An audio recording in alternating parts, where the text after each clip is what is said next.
நான் உயர்வடைவதற்கு உமது கிருபை போதும் ஆண்டவரே. நான் உயர்வடைவதற்கு உமது கிருபை எனக்கு போதும் அப்பா. எனக்கு பெயர் இருக்கு, எனக்கு படிப்பு இருக்கா, எனக்கு டிகிரி இருக்கா, என்கிட்ட குவாலிட்டி இருக்கா, அதெல்லாம் நமக்கு தேவையில்ல. குவாலிட்டி பார்த்து கர்த்தர் யாரும் என்ன பண்ண போறதில்ல, தெரிந்து கொள்ள போறதில்ல. ஏன்னா ஞானிகளை வெட்கப்படுத்தும்படி யாரை தெரிஞ்சுக்கிட்டாரு? பைத்தியங்களை தான் தெரிஞ்சுக்கிட்டாரு. இந்த உலகத்துல ஒரு ஒரு ஒரு ஞானிய வெல்லணும் அப்படின்னா அவனை விட இன்னொரு ஞானியை தான் கொண்டு வந்து என்ன பண்ண முடியும்? வெல்ல முடியும்.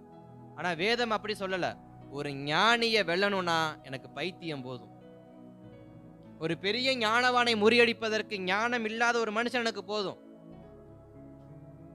அப்ப இன்றைக்கு கர்த்தருடைய வார்த்தை, நீ உயர்வடைவதற்கு உனக்கு படிப்போ பதவியோ சம்பளமோ பணமோ தேவையில்லை, என் கிருபை உனக்கு இருந்தா உன் வாழ்க்கை தன்னை போல என்ன பண்ணும்?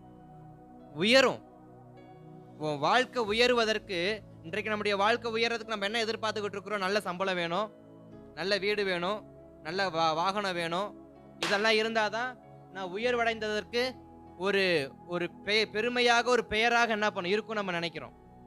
நம்முடைய உயர்வை நம்ம எதில் பார்க்கிறோம்?